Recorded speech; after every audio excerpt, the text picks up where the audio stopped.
Tiga is kind of overhyped. I mean, it's not bad or anything, but it's a little bit too episodic for its own good, though it does have an awesome opening.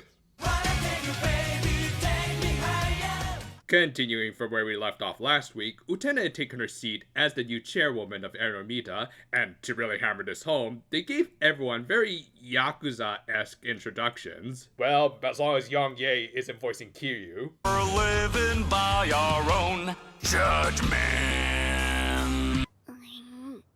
And I guess the Tresmagia played the role of Majima Construction as they helped to repair the city after the battle with Sister Gigant, as this wasn't a season where everything just magically fixed itself by the end. Granted, Vance had access to some magical golems that we're only seeing now, probably because they weren't very marketable. I mean, you at least gotta give them some shades. Back with Ermita, Utena had kind of fried her brain from psychotically projecting Lord as a little girl in the last episode. Yeah, a surprisingly realistic outcome after all of that. To make matters worse, she was still down from the whole mentally breaking Sile thing from before the Lord arc. Fortunately, Matama ended up fully recharging her after pointing out how the Tresmagia, and especially Sile, managed to save the day during the battle in the city.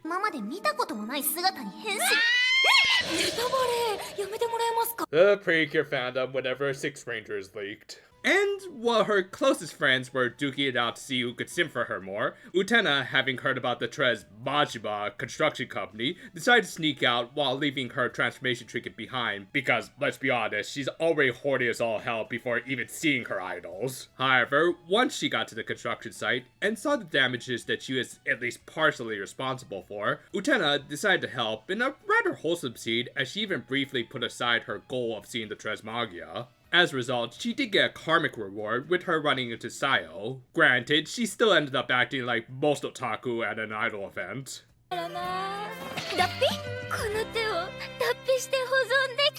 Well, better than just not watching it in this post-COVID world. Regardless, Sayo did help to quell Utena's concerns about breaking her heroic spirit, with her nobly declaring that they prevent the city from suffering these sorts of damages ever again. All in all, a rather sweet scene, just as long as you ignore Utena declaring that they continue their evil ways through her wholesome smile. But yeah, all was good, and nothing else had to make it awkward and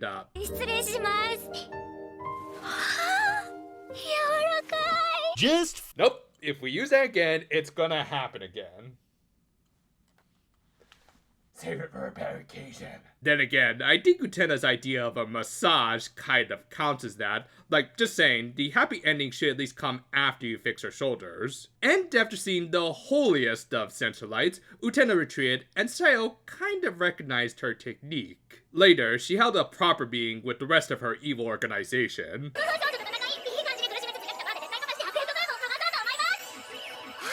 Still a more solid plan than most Precure villains these days. The second half of the episode was more focused on Koisu, as if she hadn't already been a total scene stealer for about half the season. Granted, it was follow-up to their previous promises that they'd buy her some new toys after she lost a few dollhouses during the battle with Lord. And again, it was really cute and wholesome, especially as someone who has taken his niece to the Lego store a few times.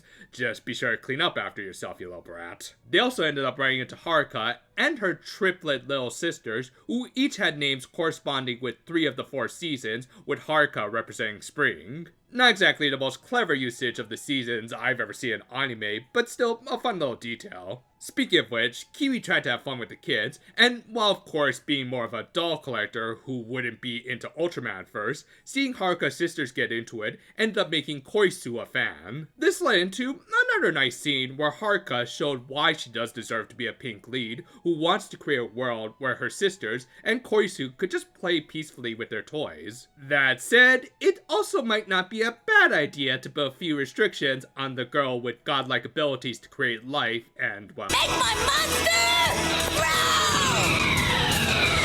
I mean, it's not as though Sentai hasn't mixed it up with Ultraman a few times. But yeah, after a bit of a while, we got another proper battle between good versus evil, rather than evil versus eviler. And to make things more awesome, Koisu decided to really push Tsuburaya's buttons.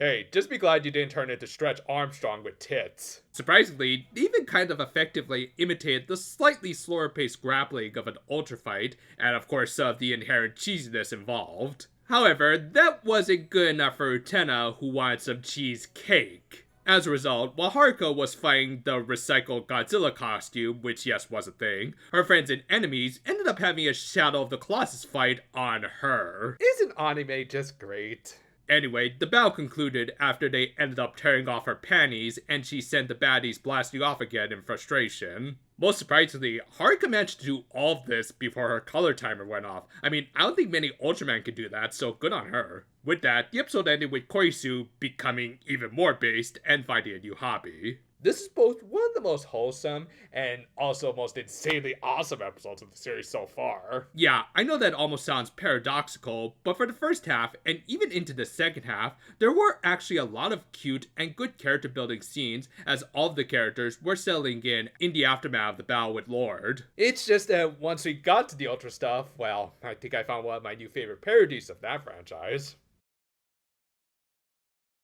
I guess it only makes sense that the characters would want to settle down after a big battle, and as a result, we did get some good character moments for technically the heroines of this story with the Transmagia. Sayo managed to reestablish some of her dignity between this and being the MVP of the battle with Lord Shadows. And while we still need to see whether or not she can back up her words, as clearly some old habits die hard, it was honestly nice to see Utena get back her idol, as well as help repair the city. Similarly, Haruka's good nature of wanting to protect kids like her sisters was very amiable. Again, while she is a bit of a basic pink, she is fully dedicated to her job no matter how much embarrassment she has to suffer in this era where everyone has a camera. That said, yeah, I think we were all more focused on the Ultraman stuff. The fact that Koizu set this all off just because she had developed a new hobby made it all the more hilarious, along with her now becoming a walking and sleeping meme. As a result, this is probably one of the most entertaining episodes, as a bit of an Ultraman fan myself, and even if you're not into it, there is still plenty of the usual ecchi comedy, and surprisingly wholesome moments to go around. Then, overall, this is just a fun ride of an episode with much better animation, as I think they used a little less outsourcing.